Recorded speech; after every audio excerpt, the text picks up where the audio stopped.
N'oublie jamais ceci. Et s'il y a une chose que Satan déteste au maximum, c'est que celui qui adore Dieu soit riche. Je te dis la vérité. Il peut te laisser prier, il peut te laisser chasser les démons, il peut te laisser faire tomber les gens. Mais la richesse, quand tu décides d'y entrer, tu deviens la cible de Satan. Alors si tu deviens la cible de Satan, tu deviens l'attention de Dieu. Parce que seule la richesse révélera mieux ta rédemption et le salut. En d'autres termes, le salut est incomplet quand l'évidence, la manifestation de la richesse n'est pas encore arrivée. La religion a participé pendant longtemps au sous-développement, non seulement de la société, mère des hommes, sur la terre, parce qu'elle nous a fait croire que Dieu nous rendra heureux quand nous irons au ciel. Ma question est la suivante. Pourquoi est-ce que Dieu a créé la terre si elle n'était pas importante et que le bonheur ne se ferait qu'au ciel? Quand Dieu a conçu l'homme, avant de l'envoyer sur la terre, la première chose qu'il fit, c'est qu'il a fait précéder la richesse sur la terre avant que l'homme n'arrive. Parce que la richesse a été conçue pour servir au dessein de l'homme et non l'homme pour servir au dessein de la richesse. Une personne qui n'a pas compris le but de la richesse et qui possède la richesse sera détruite par la richesse.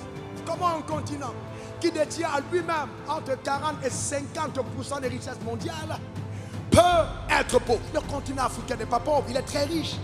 L'Afrique, c'est 30,37, voyez-vous, millions de mètres carrés. Alors que l'Europe, c'est 10,18 millions de mètres carrés. Donc l'Afrique vaut 3 fois l'Europe en taille. Mais pourquoi sur les cartes, ils mettent l'Afrique plus petite que l'Europe? C'est à dessein. C'est pour vous donner l'impression que l'Europe est plus agréable et plus gigantesque que l'Afrique. C'est pas vrai. Ce continent est tellement béni que vous trouvez les poissons et meurent de vieillesse dans les eaux. Alors qu'on est les plus grands importateurs de poissons congelés. C'est un paradoxe. Nous faisons venir le riz de très loin. Alors qu'on peut cultiver le riz. Parce que le colon nous a fait croire que celui qui est au champ, en train de cultiver le champ, il est quelqu'un qui n'a pas réussi dans la vie. Vous ignorez que le premier homme était cultivateur. Il s'appelait Adam. Et que cet homme a été béni par Dieu. Parce que la terre, c'est la source de toute richesse. Et la preuve, c'est que nous venons de la terre. Donc on ne doit pas avoir peur de faire des métiers valorisants et révélant de l'identité que nous sommes, que nous avons reçue de Dieu. Le drame, c'est que beaucoup d'entre nous, on s'ignore. Et donc vous devez être dépouillé de ça. Et ça, je vous dis la vérité, vous regardez dans le miroir et vous dites, j'aime le Seigneur qui m'a fait noir. J'aime ma peau qui est adaptée à mon continent. Parce qu'elle seule peut s'acclimater au soleil que nous avons en toute saison. Je ne suis pas né en Afrique par hasard. Je suis un agent de changement. Tu n'es pas né accidentellement. Il y a une raison pour laquelle tu es sur terre. Tu n'es pas venu sur la terre accompagner les autres ou subir la vie. Tu es venu apporter une transformation radicale.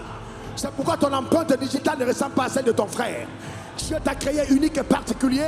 Et il y a quelque chose que personne d'autre ne fera sur la terre comme toi. Je déclare établi que tu révéleras à ce continent qui tu es. Donne-moi encore ton meilleur amen. Dis encore amen. Encore ton meilleur amen.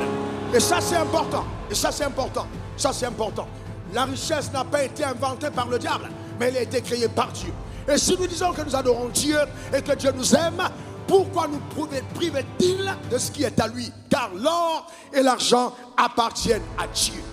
Il est temps pour ceux qui craignent Dieu de retrouver leur place sur le cheval de leur destinée et de régner dans la société. Donne-moi encore ton meilleur amen.